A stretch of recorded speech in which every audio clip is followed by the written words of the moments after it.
World cup के सबसे बड़े टाकरे का काउंटडाउन शुरू। पाकिस्तान और भारत की टीमें आज अहमदाबाद में टकराएंगी। कप्तान बाबर आजम का कहना है कि हमने भारत को हराया हुआ है, अब भी हरा सकते हैं। भारतीय कप्तान रोहित शर्मा ने कहा कि दोनों टीमें बराबर हैं, कोई फेवरेट नहीं। बाबर आजम बोले कि भारत के खिलाफ कारकर्दगी में काफ़ी फर्क नजर आएगा, एतमाद के साथ मैदान में उतरेंगे। रोहित शर्मा पाकिस्तानी टीम की कारकर्दगी से मुतासिर, कहा कि पाकिस्तान ने गुज़िश्ता 2 मैचों में अच्छी परफॉर्मेंस दिखाई, नहीं लगता कि टॉस का मैच पर इतना ज़्यादा असर होगा। पाकिस्तानी शायकीन ग्रीन शर्ट्स की जीत के लिए पुरुम्मीद।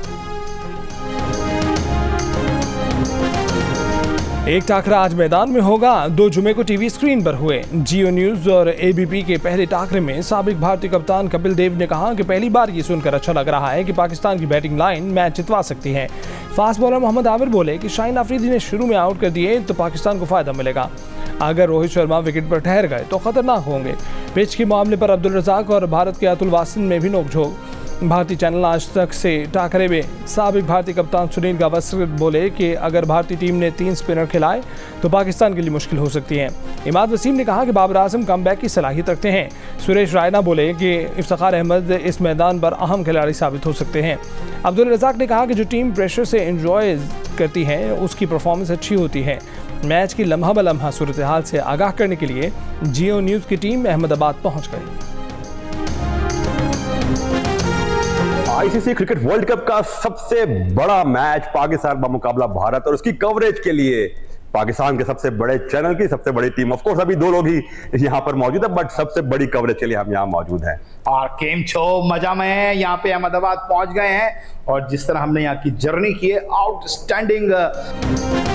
पाक भारत टाकरे से पहले chairman PCB management committee Zaka Ashraf की भारतीय शहर अहमदाबाद में पाकिस्तानी टीम से मुलाकात। ज़का अशरफ ने खिलाड़ियों की हौसला अफजाई की, टीम को वर्ल्ड कप में अच्छी कारकर्दगी दिखाने के लिए मुतहर्रिक किया।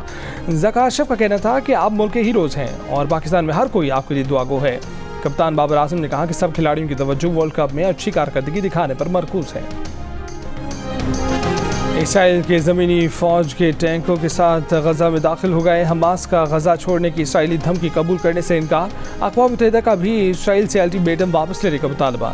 अमरीकी वज़ीर दिफ़ा लॉयड ऑस्टिन की इसराइली वज़ीर दिफ़ा से मुलाकात। फ़लस्तीनियों को गजा से निकालने का इसराइली मुतालबा दोहरा दिया। कहा कि हमास फ़लस्तीनियों की नुमाइंदा नहीं है। इसराइली बमबारी जारी, 1843 अफराद शहीद हो गए। 14 में 550 से ज़ायद बच्चे भी शामिल, 7,500 फ़लस्तीनी ज़ख्मी। मगरबी किनारे में इसराइली फ़ौज और आबादकारों की फायरिंग, 8 फ़लस्तीनी शहीद। इसराइल पर हमास के हमलों में हलाक होने वाले इसराइलियों की तादाद 1300 से ज़ायद हो गई। इसराइली फ़ौज का लिबनान में प्रेस की गाड़ी पर मिसाइल हमला, खबरसार एजेंसी का कैमरामैन शहीद। अरब टीवी की खातून रिपोर्टर समेत 5 सहाफ़ी ज़ख्मी हो गए। हिज़्बुल्लाह की जवाबी कार्रवाई, 4 इसराइली चौकियों को निशाना बनाया गया।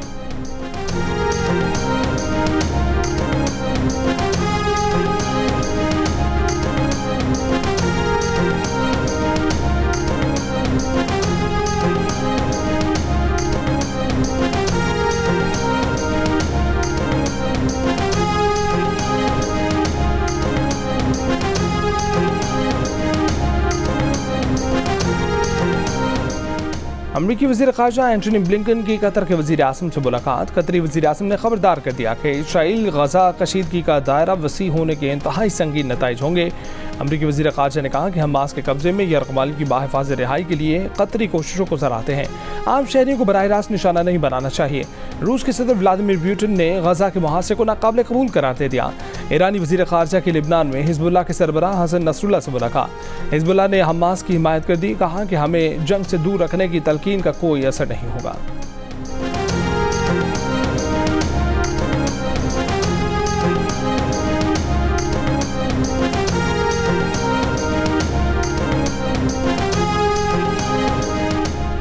इसराइली मीडिया ने कहा है कि जारी जंग के सबब सऊदीया ने इसराइल से ताल्लुकात मामूल पर लाने का अमल मुंजमद कर दिया है। सऊदी अरब ने गजा से फ़लस्तीनियों के जबरी इनखला को भी मुस्तरद कर दिया।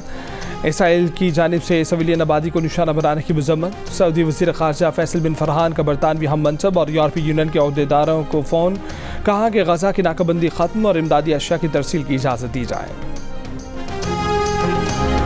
मज़लूम फ़लस्तीनी की हिमायत में दुनिया के मुख्तलिफ मुल्कों में एहतजाज। उर्दन में हज़ारों मुजाहिरीन का इसराइली सरहद की तरफ मार्च। उर्दनी सिक्योरिटी फोर्सेस की मुजाहिरीन को रोकने के लिए शेलिंग। तेहरान में एहतजाजी मुजाहरे में शिरकत के लिए बड़ी तादाद में लोग आज़ादी स्क्वायर पहुंचे। इराक के दारुल हुकूमत बगदाद का तहरीर स्क्वायर मुजाहिरीन के नारों से गूंज उठा। यमन में भी अवाम सड़कों पर निकल आए। अमेरिका की हार्वर्ड यूनिवर्सिटी की 30 से ज़ायद तलबा तंजीमों का भी मुजाहरा। यूनिवर्सिटी इंतजामिया की मुजाहरे की मजम्मत। कहा कि तालिब इल्मों को इज़हार राय की आज़ादी है, लेकिन ये आज़ादी तलबा तंजीमों के लिए नहीं है। कराची से खैबर तक फ़लस्तीनी अवाम की हिमायत में अवाम सड़कों पर एहतजाज, रैलियाँ और मुजाहरे। इस्लामाबाद में मजलिस वहदतुल मुस्लिमीन की ज़ेर एहतमाम यौम यकजहती फ़लस्तीन रैली। बड़ी तादाद में ख़वातीन और बच्चे शरीक हुए। कराची में भी MWM की रैली। आलमी बिरादरी से इसराइली मज़ालिम बंद कराने का मुतालबा। लियारी में भी बच्चे एहतजाज में पेश। लाहौर में जमात इस्लामी का माल रोड पर यकजहती फ़लस्तीन मार्च। जमीयत उलमा इस्लाम फ़े के तहत भी एहतजाज। फ़लस्तीनियों से इज़हार यकजहती के इजलास में चेयरमैन रुयत हिलाल कमेटी मौलाना अब्दुल कबीर आज़ाद भी शरीक। पेशावर, मुल्तान, फैसलाबाद, सरगोदा, रहीम यार खान, मुजफ्फरगढ़, सखर, खुजदार और अस्तौर में भी रैलियाँ। इसराइल के मज़ालिम बंद कराने के लिए आलमी ताकतों उम्मत मुस्लिमा से किरदार अदा करने का मुतालबा।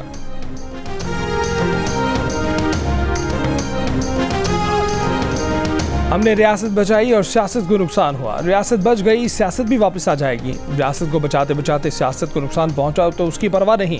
मुस्लिम लीग नून के सदर शहबाज शरीफ का शेख अबू रवीन जलसे से खिताब। मरियम का सांगड़ में वीडियो लिंक पर वर्कर्स से खिताब। कहा कि महंगाई लाने वाले, दहशतगर्दी वापस लाने वाले चले गए। मैशत को तरक्की देने वाला, महंगाई से निजात दिलाने वाला, दहशतगर्दी खत्म करने वाला नवाज शरीफ वापस आ रहा है। पंजाब की तरह सिंध को भी तरक्की का तोहफा देंगे।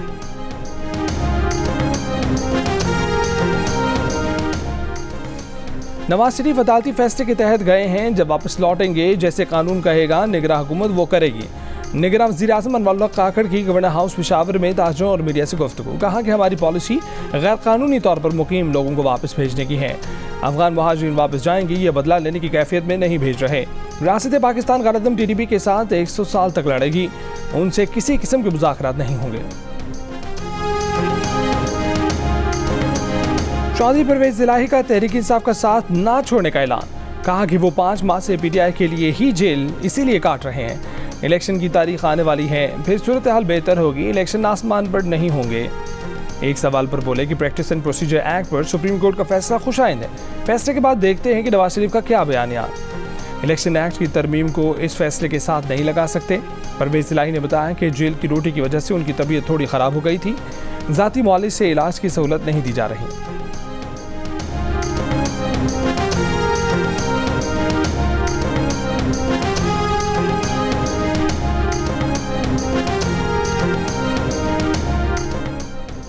PTI को लिबर्टी पर जलसे की इजाज़त नहीं तो किसी और सियासी जमात को भी लिबर्टी में जलसे की इजाज़त नहीं होगी। लाहौर हाई कोर्ट के डिमांड्स।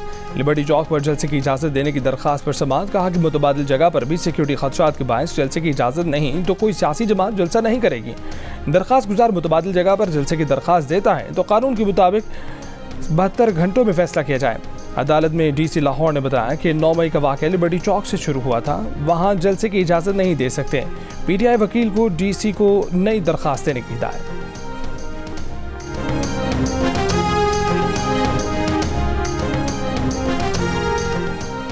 सुप्रीम कोर्ट का नैब तरामीम के खिलाफ फैसला चैलेंज। नसरसानी अपील दायर कर दी गई। एडवोकेट फारूक एच नायक ने शहरी अब्दुल जब्बार की तरफ से नैब फैसला चैलेंज किया। दरख्वास्त में कहा गया है कि नैब तरामीम के खिलाफ दरख्वास्त आईनी और कानूनी तकाजे पूरी नहीं करती थी। सुप्रीम कोर्ट नैब तरामीम के खिलाफ 15 सितंबर का फैसला कलअदम करार दे।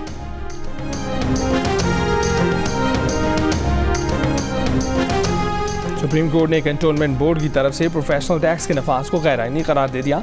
अदालत का प्रोफेशनल मद में वसूल टैक्स वापस करने का हुक्म। सुप्रीम कोर्ट ने सिंध हाई कोर्ट का फैसला बरकरार रखते हुए कंटोनमेंट बोर्ड कराची की अपीलें खारिज कर दी। चीफ जस्टिस काजी फैज़ ईसा ने कहा कि कंटोनमेंट बोर्ड का टैक्स वसूली जमहूरियत और शफाफियत की नफी है। कंटोनमेंट की जगह फौज को खास मकसद के लिए दी गई।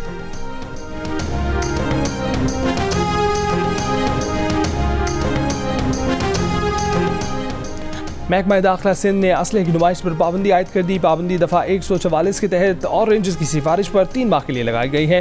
कानून नाफिज करने वाले इदारों के एहलकारों और रजिस्टर्ड निजी सिक्योरिटी कंपनी के गार्ड्स पर दौरान ड्यूटी इतलाक नहीं होगा। खुली गाड़ी या डाले में असलहे की नुमाइश पर पाबंदी होगी।